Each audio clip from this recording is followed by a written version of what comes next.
Hallelujah. Tingnan mo nga ang iyong katabi at itanong mo, ikaw ba'y mananampalataya?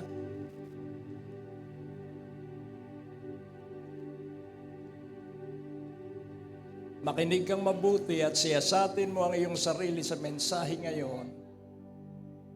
Dahil kaiba po ang buhay ng mananampalataya. Ikalawang tanong, matampuhin ka pa rin ba?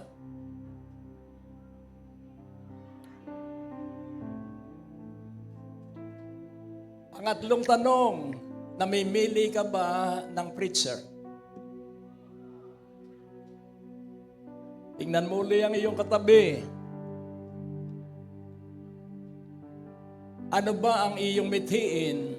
Parangalan ng tao o parangalan ng Diyos? Huwag ka pong titingin sa tao. Dahil hindi ka bibigyan ng tao kung hindi hihipuin ng Diyos yung tao. Maraming Kristiyano maingay lang at maliwanag ang katotohanan. Ang mga ingay na tubig na ilog ay malalim. Ang madaldal, masusukat mo ang alam. And nais kong iyong maunawaan ngayon, your blessing is in your mouth. This is my desire to honor you. Oh, with all my heart. Awit.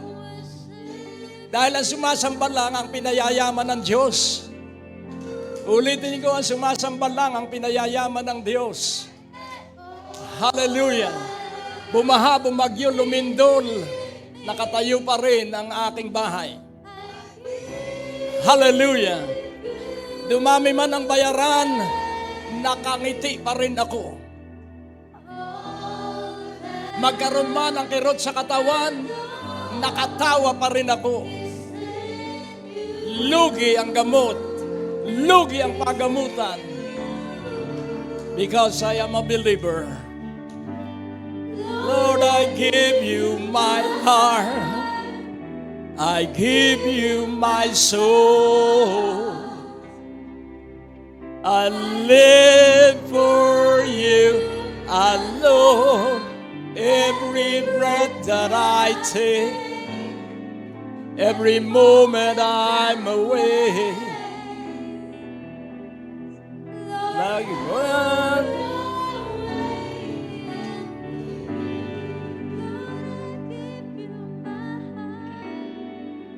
I give you my soul.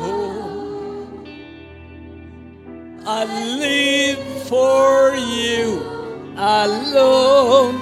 Every breath that I take, every moment I'm awake. Lord, have your ways in me. Alam mo, nalulungkot ako. Napakaraming nasasayang na pera sa ospital, sa gamot, sa pagamutan. Kahit po busy day, nasa ministry pa rin kami. Ulitin kong muli, wala pong busy day basta sa gawain ng Panginoon. Kaya magliligligan at matitira ang di naliliglig. Ulitin kong muli, ang huling panahon po'y ligligan. Ulitin ko, ididiin ko ang huling panahon ay ligligan.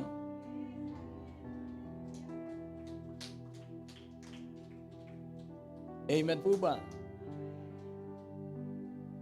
At habang tumitingin ako sa mga libro ko, sabi ko, ano kaya ito? Binunot ko. And that was 2010. nakita ko ang dahilan kung bakit ako ay di natitinag. Kaya nga po, pag ang kasama mo ay duwag, iwasan mo na yon. Yung laging takot, iwasan mo na yon dahil mahahawa ka. Amen? Yung puro salita lang, puro word of God lang, pero walang himala, iwasan mo po yon. At natagpuan ko ang isang napakamakapangyarihang salita. Sa Latin, nihil timendum est, EST. Yung pala ang susi, kaya lagi akong may pera. Pero nagkakapera ako dahil dumaraan kami sa krisis. Tingnan mo uli ang iyong katabi. Pag natutunan mo ang pananampalataya at makinig kang mabuti, ang mayaman tahimik. Pag laging maingay, iwan mo na yun. Walang alam yun. Laging nakasalungat, iwan mo na yun. Walang alam yun, walang patutunguhan yun. Nihil timendum est, fearless. Walang kinatatakutan kundi Diyos. Hallelujah.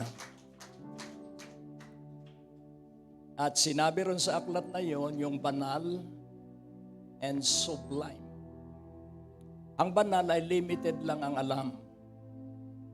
Pero ang matahimik, malalim ang alam. Because a sublime person always think of the best. Kaya hindi ako papayag ng biyaya ng Diyos ay hindi puspusin ng Diyos ng mga himala yung 2025. Hindi ako papayag. At laging tandaan mo po, ang buhay po natin ay spiritual warfare. Pakikipaglabang espiritual. At laging mimithiin mo ay parangalan ng Diyos. At pag walang-wala ka, lalo kang mag-alab sa pagtawa. Sa panahon ng kahirapan, humalakhak ka. Hindi pa naghihirap ay nakasimangot na. Tingnan mo yung katabi mo kung mukhang matanda na sa edad niya. Sabihin mo, lagi kang magalak. Sabihin mo para bumata ka.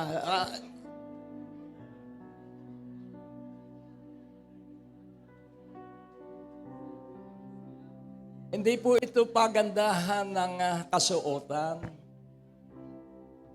Maraming magandang kasuotan, pero duwag. Tingnan mo uli ang iyong katabi. Hindi ito pagandahan ng boses. Nakukuha mo po. Ang sukatan ay pag ikay kapos, kung maganda pa rin ang boses mo. Hindi mo ipaalam kanino man na may kailangan ka. Sa Diyos mo lang ipapaalam. Awitin nga natin yung napakagandang awitin, sadyang at yung katapatan ng Diyos. Tingnan nga natin kung meron tayo diyang.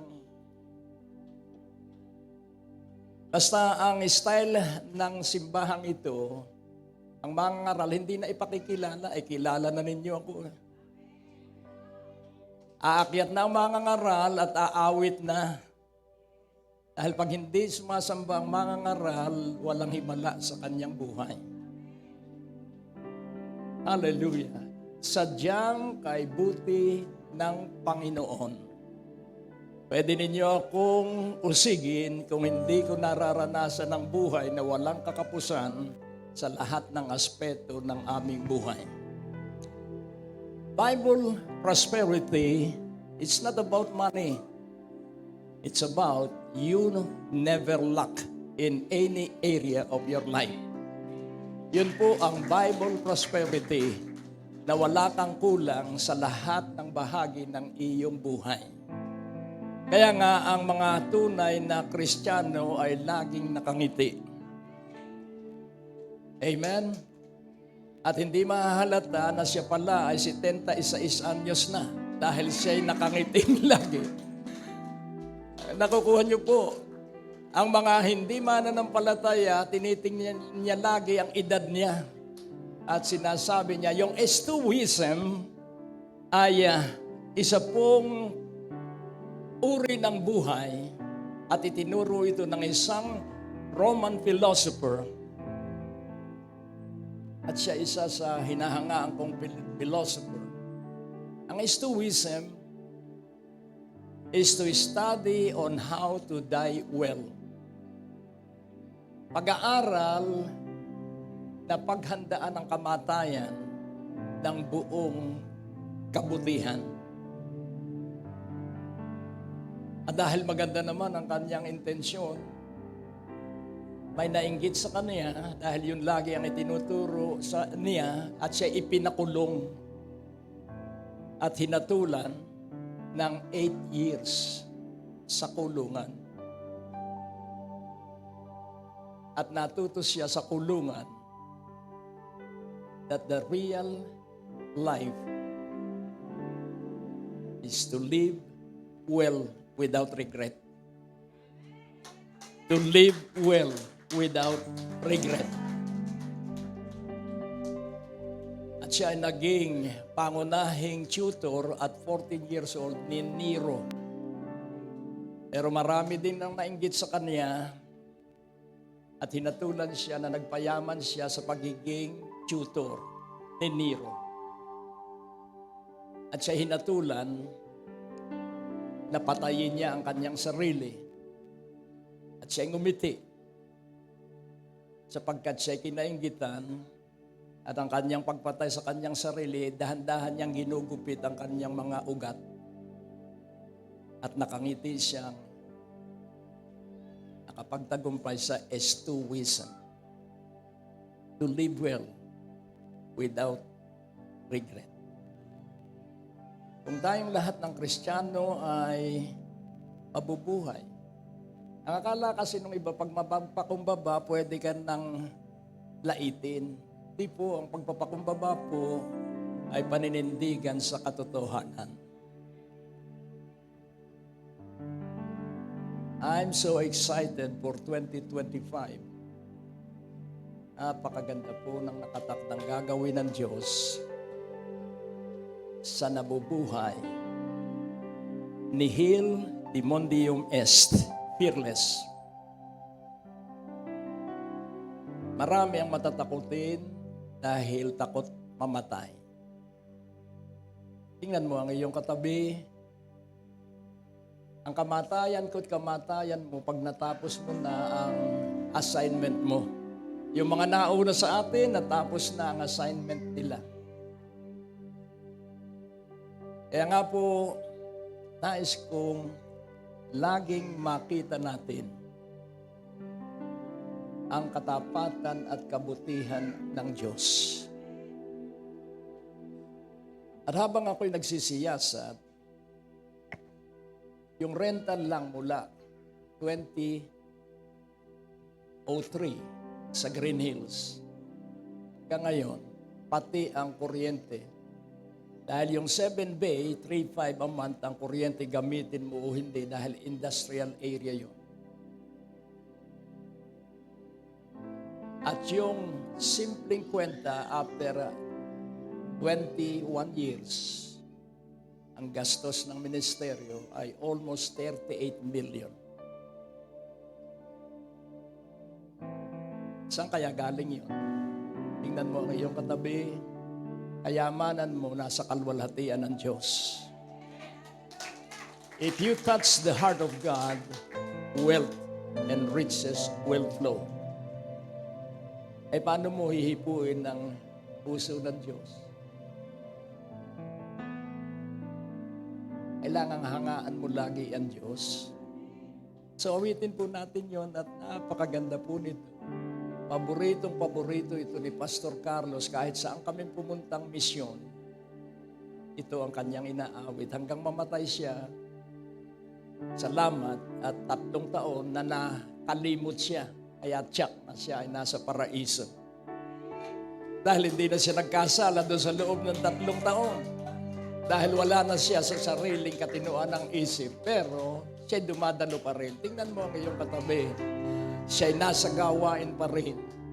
Marami ang matitino ang isip, laging wala sa gawain. Tingnan mo uli ang iyong katabi.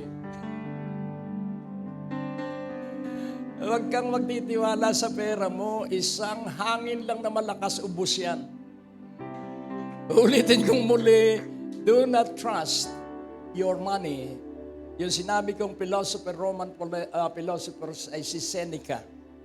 Ang sabi niya, yumaman siyang napakayaman pero wala siyang nakilalang tao na pinaligaya ng kayamanan. Mismong siya sa kayamanan niya, hindi siya maligaya. Kaya pag puro absent tayo, ibig sabihin hindi tayo maligaya. Sabihin mo, ngayong 2025, bantayan mo mabuti ang iyong sarili. Hindi kita babantayan. Kailangang nasa gawain ka at kailangang may nakabuntot sa iyo mga di mo kilala at sasabihin, nakita ko sa iyo ang Diyos, kaya ako'y sumunod sa iyo at diyan ka pala dumadalo. Hallelujah!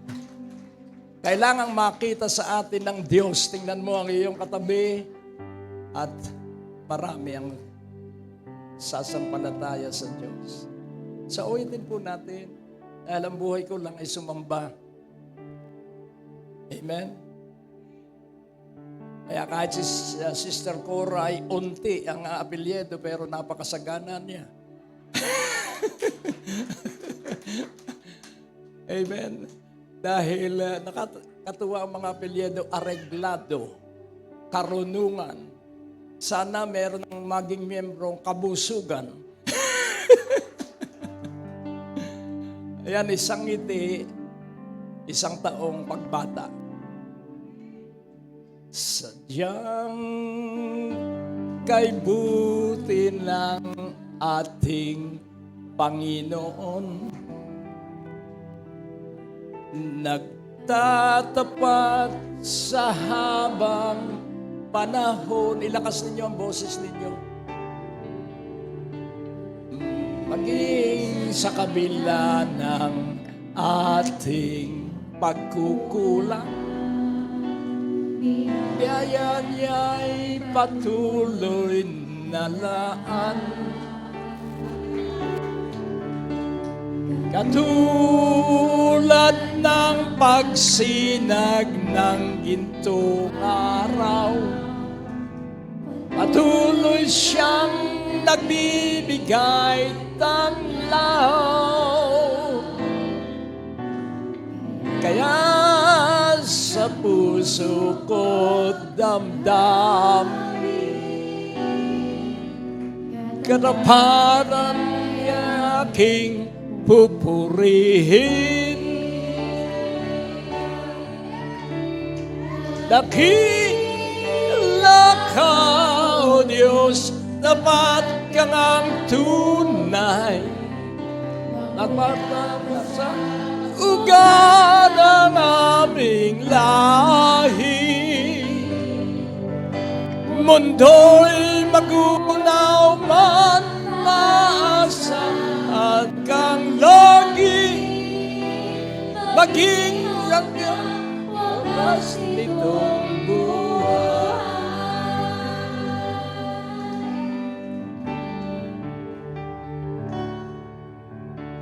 Kaya, O Diyos, ika'y laging pupurihin.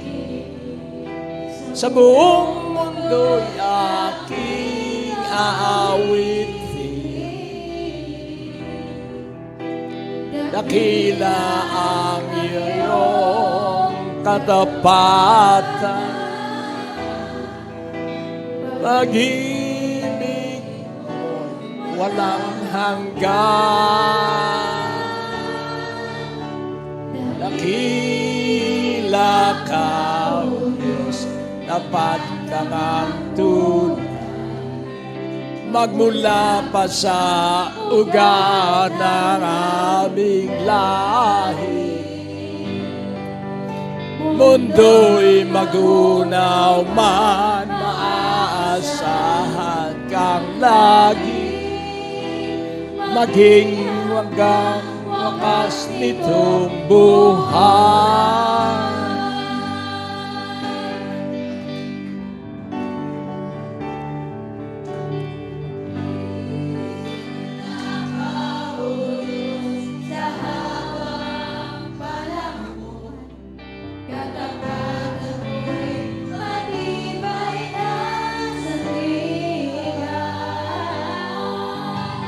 Sa bawat bighati, tagumpay man ay naroon.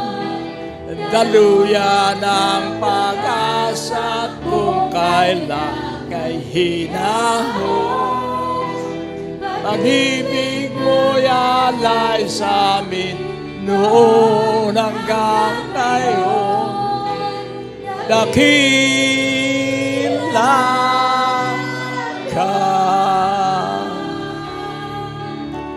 dakila ka na o Diyos. Amen. Hallelujah. Talagang dakila ang Diyos. Wala siyang katulad. Kaya umupo kayo, upong anak ng Diyos. Hallelujah. Amen.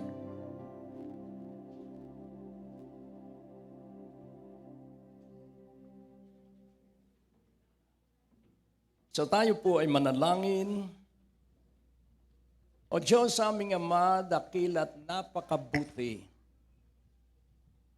Tinig mo lamang ang dapat naming laging diringgin.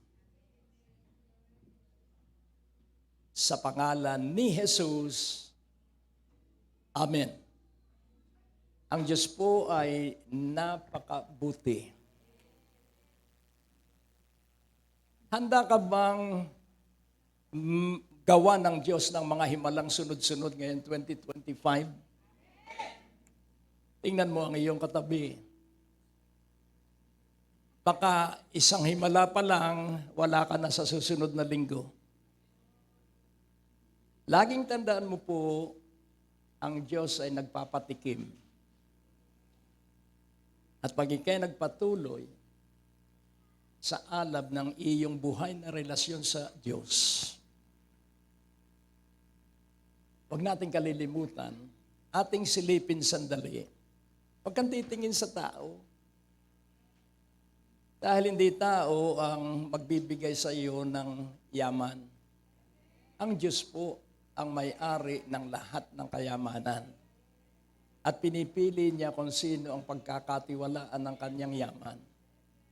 At ang pinagkakatiwalaan niya ay yung hindi madaldal. Tingnan mo ang iyong katabi, yung hindi mapaghatol, hindi masama ang dila. Tingnan natin ang fearless. Sa Psalms 27, ilang talata lang po yun, Verse 1. Simulan natin. Wala ito, pero ipinaalala sa akin dahil itong voice of the Lord.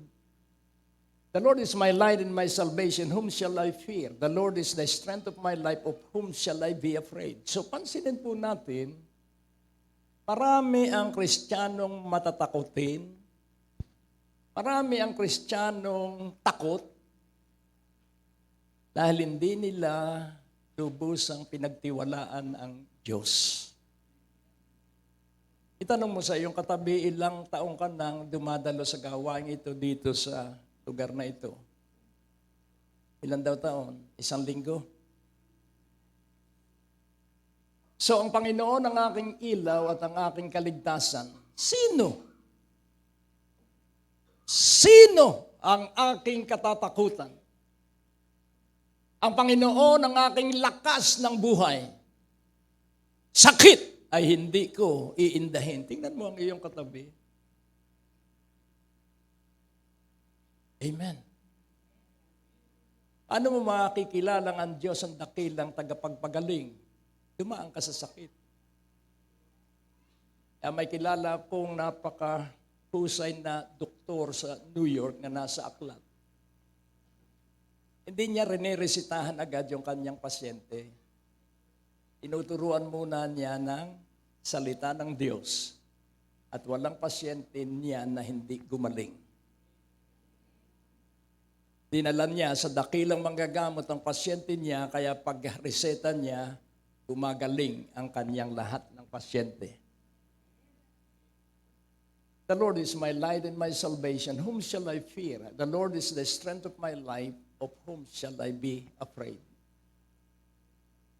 So, yun pong whom ay tumutukoy sa tao. Kaninong tao at sinong tao ang aking katatakutan? Verse 2.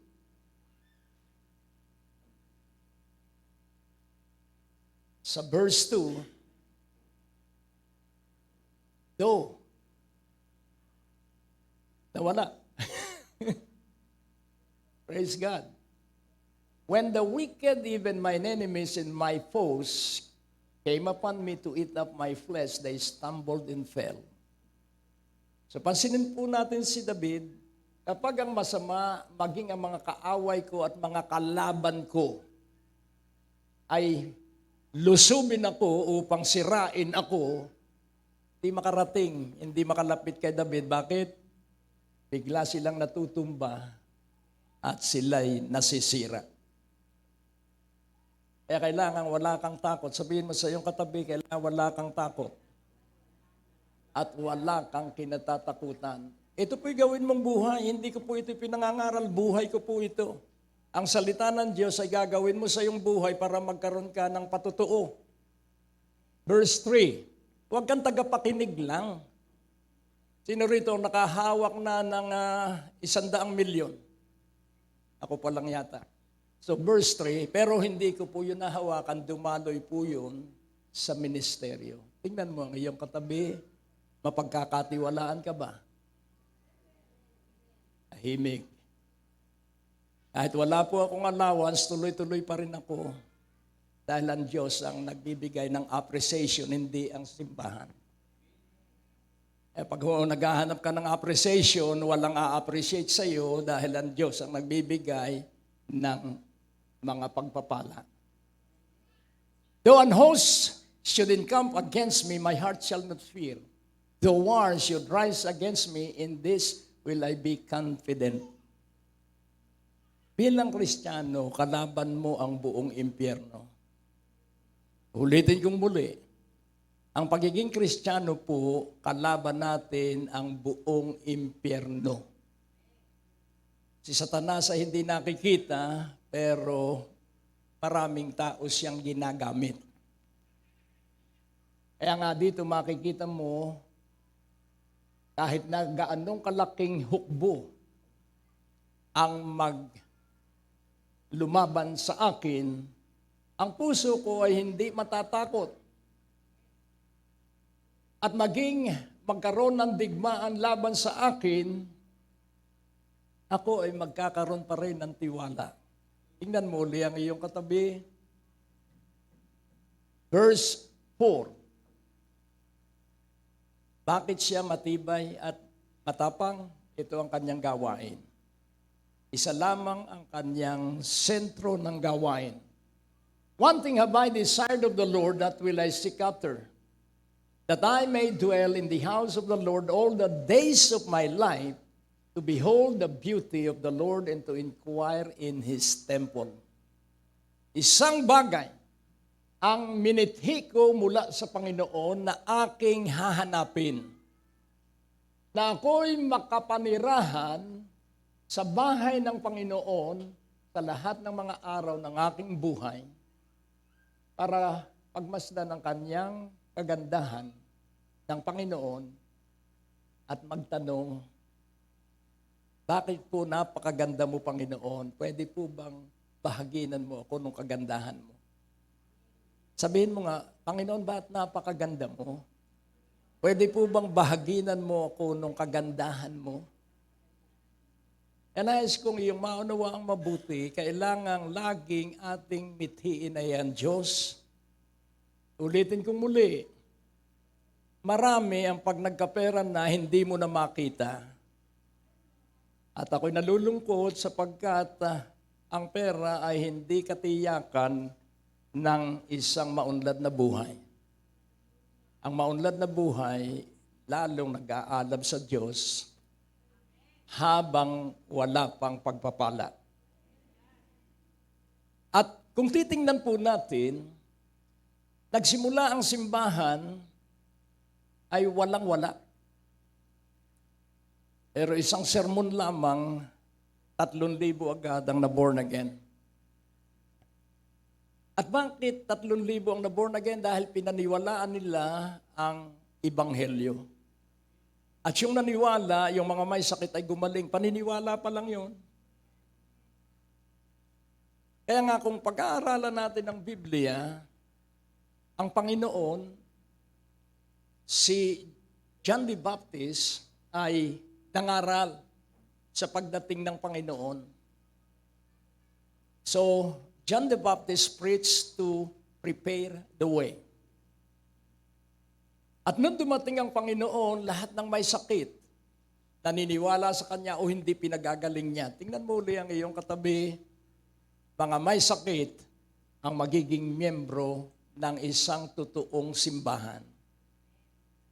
Tahimik. Kaya kung pag-aaralan mo ang buhay ng Panginoon, ay napakalalaki ng sakit at karamdaman nung dinala sa Kanya, mga bulag, mga lumpo, mga may ketong, gumagaling. Kaya kung ito ay maibabalik sa simbahan, napakaganda po ng gagawin ng Diyos. So we are here to prepare the way for Jesus to do miraculous works. Ulitin kong muli, let us prepare the way for the Lord to be involved with this church. Kaya nga po ako ay naniniwala at ang titulo ng mensahe, God shall perform miracles through us. Ang Diyos ay magsasagawa ng mga himala sa pamamagitan mo at sa pamamagitan ko, sa pamamagitan natin. So, paano mo mararanasan ang pagkilos at paggawa ng himala ng Diyos? Pakinggan mo ang kanyang tinig. Hear His voice. Kilala mo ba ang tinig ng Panginoon? February 12, 1982, sa isang Bible study, sa Coast and Geodetic Survey, lakas ng boses, gagamitin kita sa broadcast. March 9, 1987, narinig ko ulit yung boses. For 5 years, tahimik yung tinig. Pero nung eksaktong oras na isa sa katuparan niya yung tinig, maghanap ka na ng istasyon. Mag-broadcast ka na. And then, February 2, 1992, sa isang beach, sa Matuod Beach, sa Lian, Batangas, kami ay sumasamba, nag-iiyakan kami gabing-gabi at talagang ang sigla ng aming pagsamba sa Diyos at ako ay umiiyak. Walang nakakakita dahil napakadilim noong beach. Isa sa miyembro ng simbahang aking pinamumunuan noon. At saka iiyak ko, itinaas ko ang 2 kamay ko na merong 2 dakot na buhangin. That was 1992.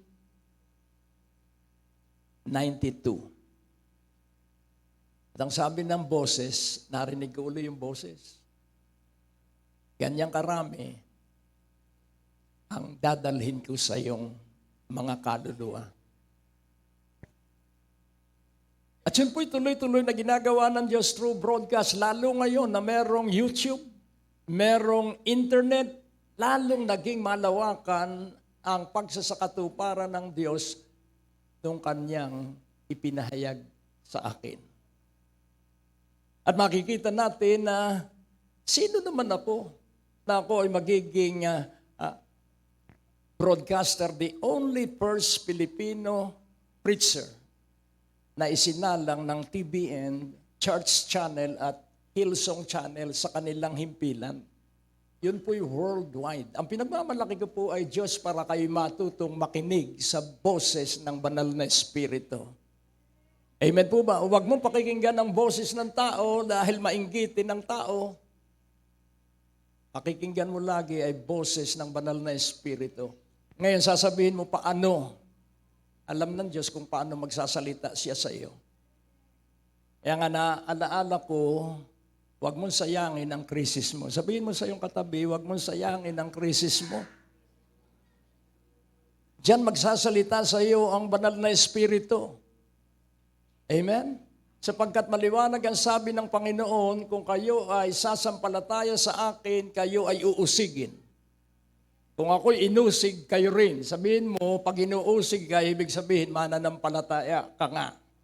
Ibig sabihin, nakikita ang Panginoon sa iyong buhay. At paano makikita siya?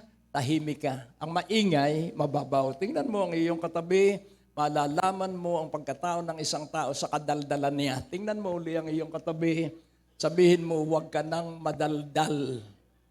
Didiinan ko, huwag ka nang madaldal! Ipakita mo ang iyong pananampalataya sa iyong buhay. Nakukuha niyo po. Aywan ko, ito ay buhay ko. At kahit inaalok ako ng ipagtatayo ako ng bahay, sabi ko may bahay na ako, huwag kang magiging sakim. Tingnan mo ang iyong katabi, ikaw ay pagpapalain ng Diyos ng kakaiba.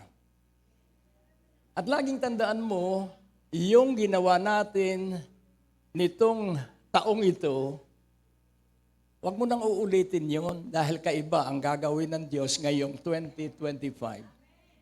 Dahil pag ginawa mo yung ginawa mo ngayong 2024 at ganun pa rin ang paraan mo, ang makakamtan mo lang ngayong katulad ng nakamtan mo ng 2024. Kailangang malaki ang makamtan mo ngayong 2025. Amen? Tama yung palakpak na yan, pero kailangang ma-qualify ang iyong pagpalakpak. Tingnan natin kung ikay qualified na maging gamit ng Diyos sa kanyang mga himala. So, hear His voice. At dito makikita natin, bakit ba gusto ng Diyos na ikay may pera? Itanong mo nga sa iyong sarili, bakit nga ba gusto ng Diyos na ako ay may pera? At paano mo malalamang gusto mong magkapera? Dahil lagi kang humihingi ng pera sa Diyos. Pero bakit madalang ang pera? May dahilan kung bakit mailap ang pera sa marami sa inyo. Hindi ko na ilalagay ang sarili ko ang marami sa inyo. Laging tandaan mo, hindi ka kakapusin kapag marunong kang laging nagbibigay. Tingnan mo uli ang iyong katabi. Hallelujah. Ngayon, wag sa akin, dun sa mga katabi mo na baka kulang. Ay ako, sobra-sobra na. Ako pa ang namimigay. Amen? Kaya ang bigyan mo yung iyong katabi. Amen? Ay isip-isipin mo naman na kahit Pasko ay nagdoon ang mga imbitasyon at pinuntahan namin at iisa naman ang gagawin, magbigay ng love gift para sa Pasko. Eh bakit kaya nahahamon yung mga tao na magbigay ng love gift? Dahil mula noong sila ay mapasama sa biyaya ng Diyos, bagamat iba ang simbahan niya, yumaman sila at sa kanilang mga wall, sabi niya, Bishop, tingnan mo ang mga wall ko, nakalagay doon yung mga yearly declaration ng biyaya ng Diyos. At nandun din yung mga ibinigay kong mga kanyang laging idadalangin. At napakasimple lang at talagang ang kanyang mga paupahan siguro ay 15 at yun po ay sa Prime City sa Taguig at mahal po ang bawat paupahan doon. Kaya nga ako ay naniniwala na ihanda mo ang iyong sarili. Ang sabi nga ng aklat ng Roma, I will reign on earth like a king. Yun po, araw-araw na aking ipinapahayag yun. Bagamat hindi mo maintindihan dahil ang pagkatuto pag ipinapahayag mo na. Tingnan mo ang iyong katabi, ang pagkatuto pag iyon ng pinapahayag. Ang pagkatuto pag iyon ng ginagawa. Pag nakikinig ka lang at hindi mo ginagawa yung iyong naririnig, wala kang matututunan. Ay napakaliwanag ng aklat ng Roma that we shall reign on earth like kings because of the abundance of grace and the gift of righteousness through our Lord Jesus Christ. Hindi po ito pagalingan dahil kung sa pagalingan, marami pong mas magaling sa akin na ako'y nilalait pag nag-i-English dahil balubaluktot. Natuwid nung ako ay nasa English broadcast na ng TBN. At ang sabi nga, may pumuna, bakit laging ang sabi mo, take notes, take note, take note. Paulit, take note. Ay dahil nga hindi ko alam ang English. Kaya take note hanggang matuto ako ng English dahil ako ay, nung pakinggan ko yung sarili kong English broadcast, ako na ang nahiya sa sarili ko. Kaya ako ay nagsikap na matuto kahit na paluktot ang aking English. Pero naging diretso na ang English. Kaya nga po ating unawaing mabuti, laging pakinggan mo ang boses ng banal na Espiritu. Amen po ba? Paano ba mapapakinggan ang boses ng banal na Espiritu? Bakit ba gusto ng Diyos na ikaw ay mayaman? Ulitin kong muli, saan ang gamit ng kayamanan? So ating tignang mabuti at ating siyasatin. Pinapili ng Diyos, sabihin mo Moses sa iyong mga kababayan, pumili sila. Buhay at pagpapala o sumpa at kamatayan. At habang yun ay binubulay ko, pinili ko, buhay at pagpapala. At yun po'y tuloy-tuloy. At laging tandaan mo, ang pagpapala ay pagdaan mo sa wala. Tingnan mo ang iyong katabi. Dadaan ka sa wala para ikaw ay mapagpala. Dadaan ka sa pagkakasakit para ikaw ay magkaroon ng kagalingan. Wala pong exempted. Kung ang mga tao ay dumaraan sa ganito itong iba't ibang pagsubok, tayo rin. Pero ang kaibahan natin, tayo ay nagpupuri sa Diyos habang tayo ay dumaraan sa pagsubok. Tayo ay nagpapasalamat sa Diyos. Ano ang layunin at gusto ng Diyos na tayo pinagpala? 3 bagay po. Sa Deuteronomy 30, verse 20. Kaya gusto ng Diyos na tayo ay pinagpala. Number 1, to love Him forever. Para ibigin siya ng walang katapusan.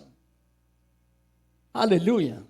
At ang pangalawa, to obey His voice at all times. Pangatlo, to cleave to Him at all times. For He is my life and He is the length of my days. Sa dami ng mga sikat at kilalang mga God's general sa iba't ibang bansa na ako ay nakasama, hindi ako tumingin, ako ay nagtiwala sa Diyos para kahit kaunti ay mabahaginan ako nung kanilang anointings. Andaan mo, babahaginin ka ng anointing ng makakasama mong anointed. Tingnan mo uli ang iyong katabi. Huwag kang sasama sa hindi anointed dahil ikaw ay magkakaroon ng amoy na kaiba. Pero pag anointed ang kasama mo, sisigla ka at tatatag. That thou mayest love the Lord thy God, and that thou... So ano ang layo ng pagpapala? Ano ang layo ng iyong yaman? Bakit gusto ng Diyos na mayaman ka? Bakit gusto ng Diyos na malusog ka? Bakit gusto ng Diyos na masigla ang buo mong pamilya? Upang ibigin ng Panginoon ninyong Diyos at upang sunod ninyo ang kanyang boses upang kayo ay umakap ng mahigpit sa kanya. Ano po yung clip? Yun pong pagyakap ng mahigpit, kahit ano ang pagdaanan ko, Panginoon, salamat, may maginagawa kang malaki sa krisis na pinagdaraanan ko. Amen? Hallelujah! Sapagkat hindi ka pababayaan ng Diyos, hindi ka iiwan ng Diyos. Amen? Because He is thy life. Siya ang iyong buhay. Sino raw ang buhay mo? Sino raw ang buhay ko? Ang Diyos. And the length of thy days, ano raw ang haba ng ating araw? Ang Diyos din. Siya ang magpapahaba kung mabuhay ka ng 31 years old. I praise the Lord. Pero kung mabuhay ka ng 91 years old, praise the Lord. Yung nabuhay ng maiksi, wala nang bayarin. Kaya sabi ni Pablo, hindi ko alam kung ano ang pipiliin ko. Ako'y litong-lito. Pag ako'y namatay, wala na akong suliranin dahil mapapasapiling na ako ng Panginoong Hesus. At pag ako naman ay pumili na mahaba ang buhay, maraming problema. Pero sabi niya, pipiliin ko pa rin ang mahabang buhay kahit maraming problema. Tingnan mo ang iyong katabi. Ang problema po'y nagpapahaba ng buhay dahil matututo kang umasa sa Diyos. Pero pag tapos na ang mga takbuhin, ay sasabihin ng Diyos, tapos na anak, halika na sa aking piling. Pero ikaw na gising pa ngayon. Tingnan mo ang iyong katabi, gising ka ba? Kaya nga po, ating unawaing mabuti. Ang pagpapala po ay hindi sa magagaling. Hindi sasamahan ng Diyos ang magagaling. Ang sinasamahan niya ay ang mga hampas lupa na nagtiwala sa Kanya. Tingnan mo ang iyong katabi. Sabihin mo, yung nasa harapan ko, hampas lupa nung araw yan. Hindi totoo po yan. Dahil ang pag-aari ko lang noon ay ang makasalanan kong pagkatao. I have only one life and that is a sinful life. Isinuko ko yung aking pag-aari na makasalanan kong katauhan, kaya bago na ang buhay ko at ipinagpalit ko sa buhay ng Panginoong Hesukristo. Amen? I have a new life and that life is the life of Jesus Christ Himself. Oh, purihin ng Panginoon. Kaya nga po nais kong makita mong mabuti, gusto ng Diyos na ikaw ay walang kulang. Gusto ng Diyos na ikaw ay mabiyaya. Gusto ng Diyos na ikaw ay mapagpala. Gusto ng Diyos na kung mapagkakatiwalaan ka, bigyan ka ng maraming bahay para paupahan mo at magamit sa pagtulong sa mga kapuspalad. Tingnan mo uli ang iyong katabi. At ang sabi po doon sa Deuteronomy 28 verse 1, if you diligently hearken to the voice of the Lord thy God and observe and do His commandments, then I will set you on high above all the nations of the earth if you observe and do my commandments. Sino raw ang payayamanin? Yung sumusunod at isinasagawa ang utos ng Diyos. Amen po ba? Kaya nga po, pag ikay masunurin, maririnig mo lagi ang boses ng banal na Espiritu. Kaya kailangang magsanay tayo na nagbabasa ng Biblia. Itanong mo sa iyong katabi, may Biblia ka ba? Naalala ko yung mag-asawa na bagong kasal at hindi sila born again. At ang sabi niya, pambihira, ang yaman nitong aking kinuhang ninong at ninang ni $1, walang ibinigay. Biblia. Biblia ang ibinigay. At i-display nila sa bahay dahil hindi nga born again Christian. Pero isang araw na walang-wala silang pera at sila ay halos umiyak. Sa kanila naalaala yung Bibliang bigay sa kanya ng kanyang ninong at ninang. Pinuksan niya at sa gitna ng Biblia may $100. At nung panahong yon, ang $100 ay parang 100,000 piso sa panahon natin.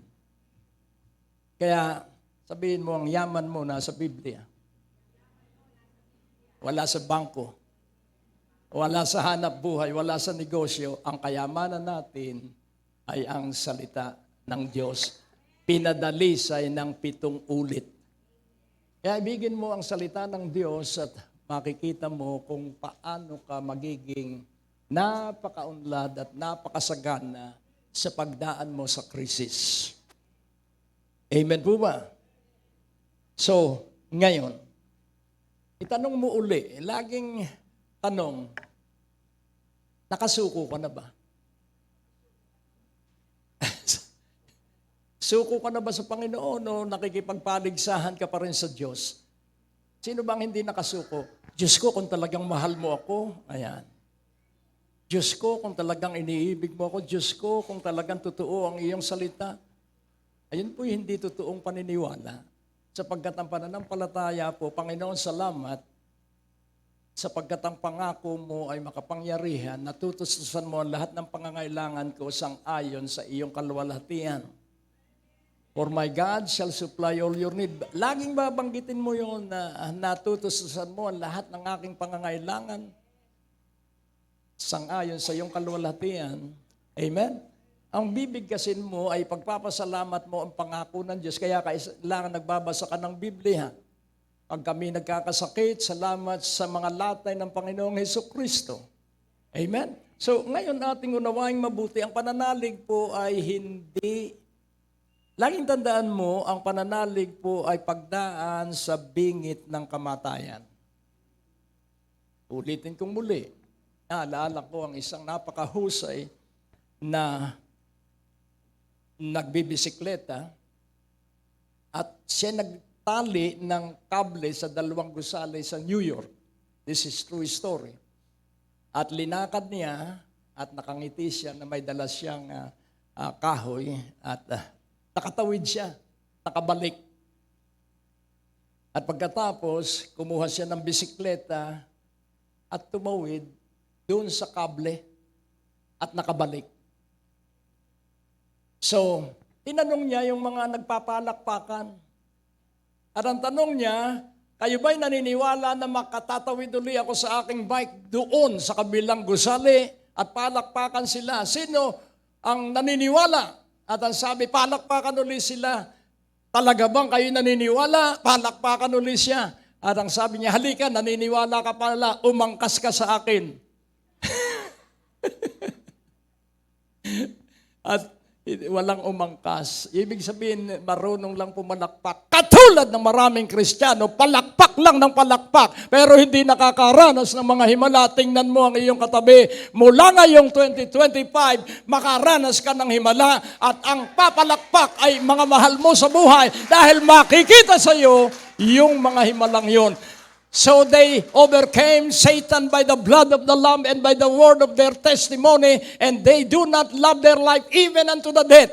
Revelation 12:11, na ang ibig sabihin ay talo ko lagi si Satanas sapagkat ako'y may patutuo na si Jesus ang dakila kong magagamot, na si Jesus ang tumutusto sa lahat ng aking pangangailangan. That is my testimony, and Satan will be always slapped on the face.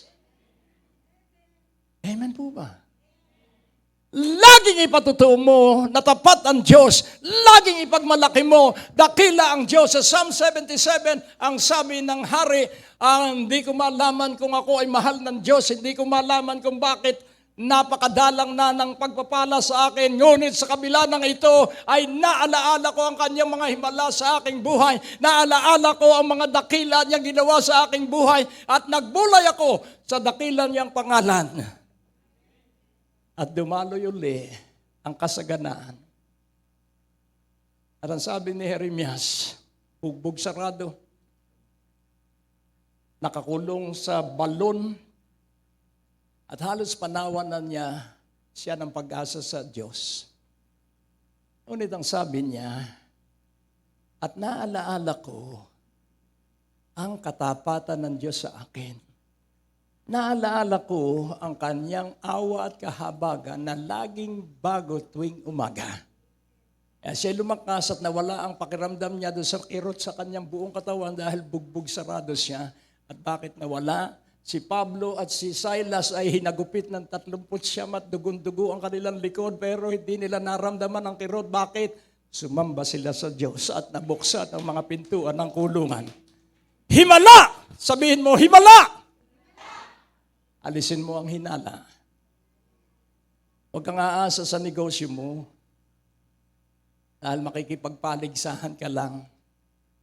Hanggang merong natuto ng negosyo mo, 3 na kayo na magtiwala ka sa Diyos. Ulitin ko muli, umasang lagi tayo sa Diyos. At ang pangalawa, laging tandaan mo po, pagpapalain ng Diyos ang lahat ng gagawin mo kung iyon sinusunod ang kanyang mga utos. So,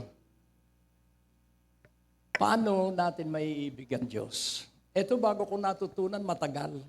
Hindi ito 24 oras, hindi pagtulog ko, paggising ko, alam ko na ito, hindi po. Kaya huwag kang mag-aakala, nako, siguro, pagtulog ko mamaya, paggising ko, ayos na. Hindi po. Tuloy-tuloy na pagtitiwala sa Diyos. At makikita po natin, gusto ng Diyos na ikay pinagpala para hindi ka nilalait sa iyong kakapusan. At dito, makikita natin ang isang napakahalagang katotohanan. If you observe and obey His commandments, pag iyo pong pinag-aralan ang Deuteronomy 28, from verse 1 to 13, gusto ng Diyos ikaw ay nasa itaas at hindi sa ibaba. Gusto ng Diyos na ikaw ang ulo at hindi buntot. Gusto ng Diyos na ikaw ay pagpalain ng walang katulad. Saan ka man pumaroon, ikaw ay sasalubungin ng pagpapala. Wherever you go, you shall be blessed in the country, you shall be blessed in the city, you shall be blessed, blessed, blessed, blessed. Amen? Kaya nga po, ang tanong, ikaw ba'y masunurin sa Diyos? Huwag kang sasagot. Al madaling sumagot. Opo, masunurin po ako talaga sa Diyos talaga. Sino ang nandun sa lamay ng tatay ni Brother Aris nung huling araw? Baka sumilip lang kayo. Pero makikita natin na natuwa yung pamilya. Hindi mahalaga kung born again o ano yung pamilya. Ang mahalaga ay nakarinig sila ng salita ng Diyos. Naalaala ko sa Tondo, inimbitahan ako nung isa nating kapatiran doon, may namatay doon, pwede bang ikaw ang mag-service, pastor? Sabi ko, oo, sige. At nangaral ako, hindi ko kilala yung namatay, nangaral ako ng salita ng Diyos. At tumanggap naman yung mga nakarinig. Nung pauwi na kami, may nagpulong sa akin. At ang sabi, yung iyon sinerbisan, napatay. Maraming kabit yun. Hindi ko naman alam. Pero ako'y nangaral para doon sa dumadalo ng lamay. Hindi ako nangaral sa patay dahil hindi na makakarinig yung patay. Nangaral ako'y sa buhay. Amen. Hallelujah. At yung kamatayan at paglalamay ay isang gamit at kasangkapan para sa Jesucristo'y maipakilala. Amen? Kaya nga po nais kung maunawaan mo mabuti, tayo po ay mapanira at mapaghatol. Kaya ang ebanghelyo ay hindi natin na ipapatutuo. Kung tayo lamang ay magiging sanay na masunurin sa Diyos at ang magiging lamang masunurin sa Diyos ay ang umiibig sa Diyos. Tingnan mo ang iyong katabi. Ang palatandaan ng mga apostol ay sila pag nangaral, signs and wonders and miracles follow. At ang lahat ng sumasampalataya, signs, wonders and miracles follow. Amen po ba? Sa dami naman ng nakahilera, more than 200 ang i-interviewin ng may-ari ng TBN. July 2013. Doon sa kanyang #1 program sa TBN. At ako'y isiningit. Parang si TD Jakes. Isiningit ako at in-interview ako. At simple lang ang tanong niya,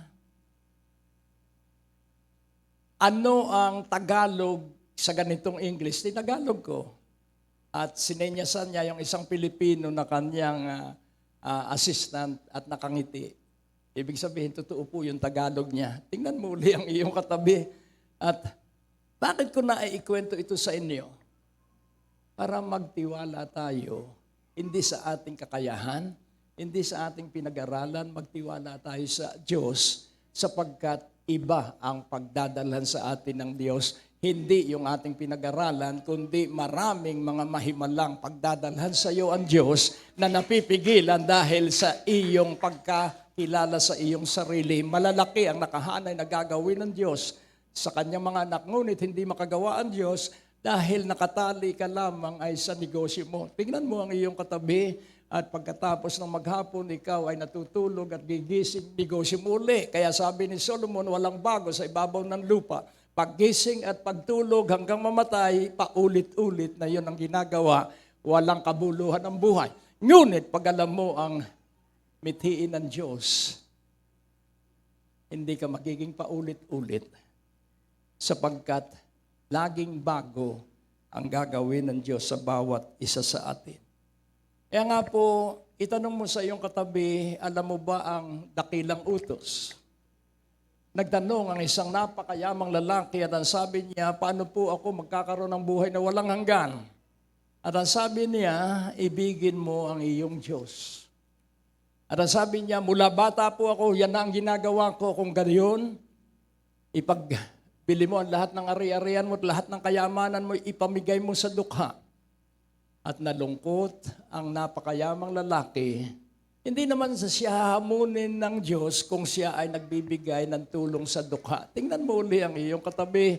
Kaya hinamon siya, umiibig siya na hindi matulungin. Tingnan mo uli ang iyong katabi.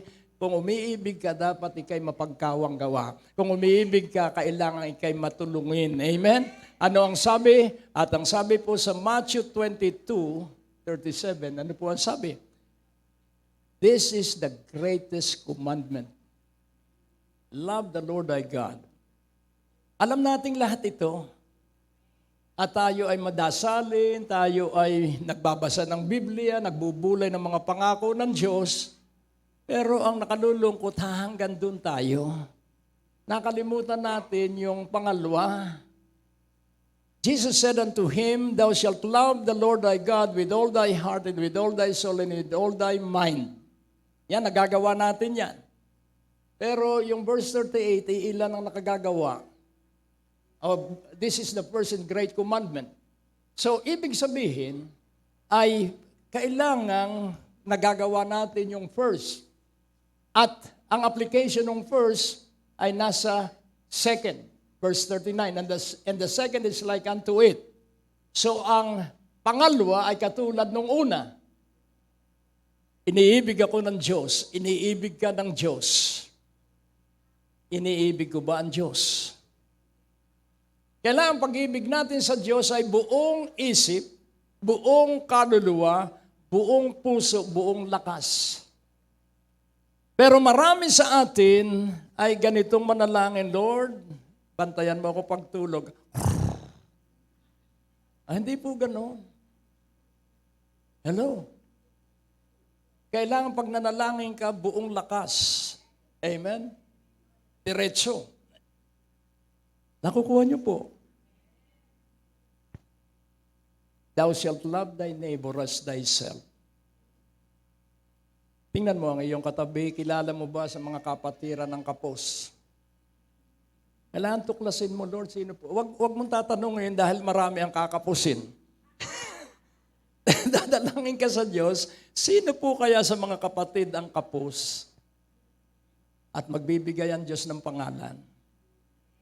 Panginoon, kung boses mo ito, pag lumapit sa akin at ako'y kinamayan, Kanya ang 1,000 ito. Amen. Kaya nga po, ating unawaing mabuti, ang malaking pagpapala ni Mami Alita ay nasa pakikinig sa Diyos at isa doon sa mga napagpala ng kanyang 1,000. Panginoon, gusto ko pong bigyan si sister yung nasa unahan dahil hirap na hirap. Pero iyo nga pong palapitin sa akin at lumapit. Ngayon, napakayaman na at laging nagpapadala sa ministeryo ng malaking pera. Bakit? Naranasan nila ang 1,000. Tingnan mo uli ang iyong katabi. Yang katabi mong yan, pag nakaranas ng 1,000, nabigay mo, uunlad yan at pati ikaw ay aasikasuhin ng Diyos. Amen? Ay kadalasan tayo ay kuripot. Tingnan mo ang iyong katabi. Ako'y nagsasalita sa akin, ako'y kuripot nung araw. Pero salamat at nung gumabi ako ay bukas na ang palad. Kaya kahit araw, bukas na ang aking palad. Tingnan mo uli ang iyong katabi. Sabihin mo, matututo rin ako. Sabihin mo, matututo rin ako. Amen. At makikita po natin, paano natin maiibig ang ating kapwa? Ibigin mo ang iyong sarili. Ano po ba ang pag-ibig sa sarili? Noon ako'y mahirap. Kaya ako'y tutulong sa mga mahirap ngayon. Amen? Dahil naranasan mo kung paano ang mahirap, naranasan mo kung paano lata ng sardinas lamang ang ulam ninyo maghapon, naranasan mo ang lahat ng mga tiisin at nakita mong may tiisin ng iyong kapwa, kaya ikaw ay mananalangin, pasaganahin mo po ako para tulungan ko sila sa kanilang tiisin at pag nakalampas sila sa tiisin, sila rin ay magiging matulungin sa may tiisin. Amen? Kaya nga po, huwag mong kalilimutan, marami sa atin ay hindi masunurin sa Diyos. Masunurin sa tao dahil merong pagpapala. Nako, magiging mabait ako dito. Dahil alam ko, maaampiyasan ako nung kanyang kaunting biyaya. Huwag po, huwag kang aasa sa tao. Sapagkat ang Diyos, ang sabi ron, padadalhan kita ng sunod-sunod na tagumpay, katulad ng masinsing patak ng ulan, akong si Yahweh ang magsasakatuparan nito.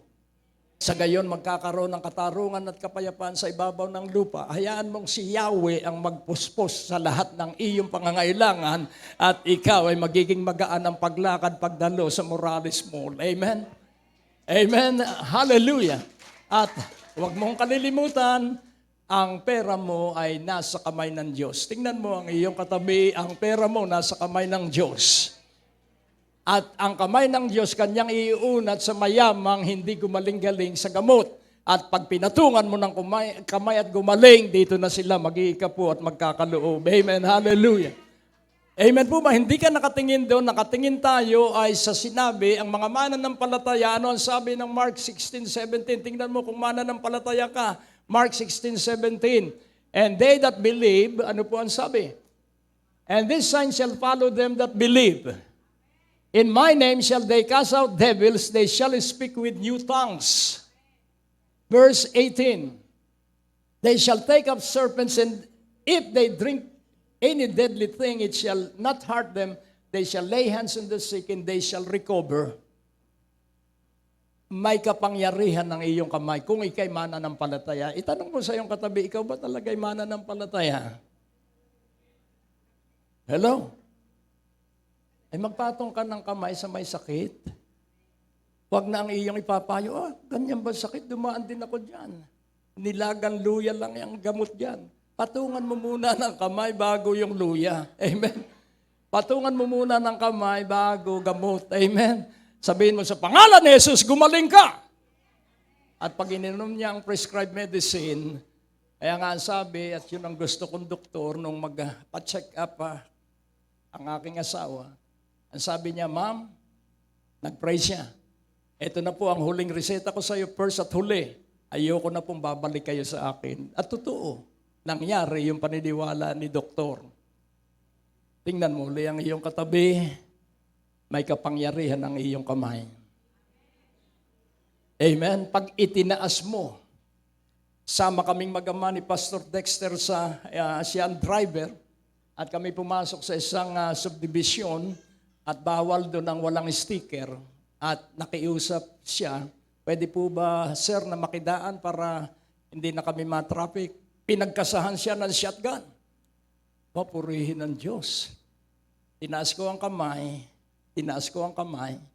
ibinaba niya ang shotgun. You have power in your hands. Amen po ba? Minsan naman ako ay nasa pag-aayuno at ako ay halos hindi makapag-drive ng maayos hanggang sa lalabas ako sa Alabang ay lipat ako sa dalawang exit. Kanan ako, tapos lipat uli ako, binusinahan ako. At pagkalampas ko ay galit na galit ang laking mama. At bumaba at ako'y lulusubin, itinaas ko uli ang kamay, siguro akala ako'y may baril. At nagmamadaling umalis. Pero wala akong baril, meron akong kapangyarihan, ikaw din ay may kapangyarihan sa pangalan ni Jesus. Amen? Ano ang kapangyarihan natin? Ang pangalan ni Jesus ay ipinagagamit sa bawat anak ng Diyos. May kapangyarihan ka. Ano man ang hingin mo sa Ama sa pangalan ni Jesus, ibibigay niya sa iyo. Amen? Amen. So, nais kong iyong maunawa ang mabuti, obedience is better than sacrifice. Amen. Ang pagkamasunurin ay mas maganda kaysa mga handog sapagkat ang sabi ni David, Panginoon, wala akong ihahandog sa iyo dahil lahat ay iyo. Lahat ng baka sa lahat ng kasukalan iyo. Lahat ng mga pananim iyo. Wala po akong akin, lahat ay iyo. Pero gayon man, ano po ang ihahandog ko sa iyo? At ang sabi ng Diyos, ang pinakamahusay na alay mo sa akin, David, lagi kang magpasalamat at magpuri sa akin. Amen. At ano ang ipagpapasalamat mo? Ang kagalingan mong dinaanan sa iba't ibang sakit. Ano ang ipagpapasalamat mo? Ang pagkakaroon mo ng puhunan kahit wala kang puhunan. Ano ang ipagpapasalamat mo na nagkabahay ka na hindi ikaw ang nagtayo? Ano ang ipagpapasalamat mo? At pag nagpasalamat ka, pupurihin mo ang Diyos. At ang iyong mga mahal sa buhay ay makikita ang lagi kang nagpupuri sa Diyos na kahit wala ka pa, pinupuri mo ang Diyos. At aasikasuhin ng mga anghel ang iyong pagpapala. What the angels hear, they shall perform. Kaya nga po, ako'y sabik na sabik ngayong 2025. Dahil para sa atin, this is the year of God's miracle. And miracle means that God will do it because He loves us. Ang himala gagawin ng Diyos dahil mahal na mahal ka. Sabihin mo, ang Diyos ay gagawa ng himala sa iyo dahil mahal na mahal ka. Kahit lagi kang absent. Pero gagawa pa rin ng himala ang Diyos sa iyo. Kahit pag nagkakaloob kay pinipili mo ay 20 pesos kaysa 100. Mahal na mahal ka pa rin ng Diyos. At pag naranasan mo ang pag-ibig sa iyo ng Diyos, ikagugulat mo dahil hindi ka na magbibigay ng hindi lilibuhin. Amen? At dahil paglilibuhin na, maraming libo ang dadaloy sa iyo at makikiusap at sasabihin, pwede bang makitira ako sa wallet mo? Amen, hallelujah. Yun ay isang pabiro pero nakikiusap ang mga lilibuhin sa aking wallet. At pag walang-wala na, ay may darating na libo. At hindi basta 1,000, maraming libo. Kaya humanda ka sa libo-libong himala ng Diyos na gagawin. At bakit siya gagawa? Dahil ako ay mahina. Sabihin mo, gagawa ang Diyos ng himala dahil ako ay mahina. At ako ay umaasa lamang ay sa Kanya. Amen? Hallelujah! Ang Diyos po ay napakabuti. Sabihin mo, napakabuti ng Diyos. At ang sabi ng Psalms 29 verse 4, ano raw ang boses ng Diyos? At ang sabi po dito, the voice of the Lord is powerful. The voice of the Lord is full of majesty. Hallelujah! Ang tinig ng Panginoon ay makapangyarihan at punong-puno ng pagiging maharlika. Kaya nga po ating unawaing mabuti, do you love your neighbor? Kailangan pong yun ay ating isinasagawa. Una, love one another as I have loved you. Mag-ibigan kayo sa isa't isa katulad ng pag-ibig ko sa iyo. Kailangan sabi ka sa pagdalo sa pagtitipon at sasabihin mo, makikita ko na naman yung mga mahal ko sa buhay. Iniibig mo ba yung mga kasama mo dito sa ating simbahan? Amen? So I have a new commandment, love one another as I have loved you. Love your brother in Christ. Do well to those who are in the household of faith. If you have an opportunity, do well. Aanihin mo ang lahat ng mabuti mong ginawa. Amen? Paulit-ulit na sinabi yun ng Hillsong pastor na naging panauhin natin at ang sabi niya, this powerful message is directed to this church. Napakasimple po nung kanyang diniinan, Galatians 6:10. At yun po mula noon ay tuloy-tuloy na nangyari sa biyaya ng Diyos Christian Fellowship. As we have therefore opportunity, let us do good unto all men, especially unto them who are of the household of faith. Bakit po kailangan tulungan natin ang ating kapatid na Kristiyano? Dahil marami ang labanan ng bawat Kristiyano. Kaya nga maging sa panalangin, ang sabi ni Apostol Pablo, idalangin mo ang mga banal, idalangin mo ang mga kapatiran, lalo't higit, sabi ni Pablo, idalangin ninyo ako, upang ako ay laging masamahan ng Diyos. Kaya nga kung meron daw tayong pagkakataon, tayo gumawa ng mabuti sa lahat ng tao, lalo't higit sa kanilang kasama natin sa simbahan. Amen po ba? At ano ang sabi ng verse 9? And let us not be weary in well-doing, for in due season we shall reap if we faint not. Yung iyong ibinigay, aanihin mo. Sabihin mo sa iyong katabi, pag ikay bigay ng bigay, dadami ang iyong aanihin. Kaya tayo'y manalangin at ating hilingin, Lord, use me for your miraculous work this 2025. Anoint me with the powerful anointing of the Holy Spirit for me to be obedient. Ito po kaming lahat. Hinihiling namin ang kapangyarihan ng banal na Espiritu upang lahat kami ay maging masunurin at masunod namin ang iyong mga salita. Iniaalay namin ang aming buong buhay at ang simbahang ito sa ngalan ng Ama, ng Anak at ng Banal na Espiritu, at ang bawat isa ay nagsabi ng Amen. Hallelujah.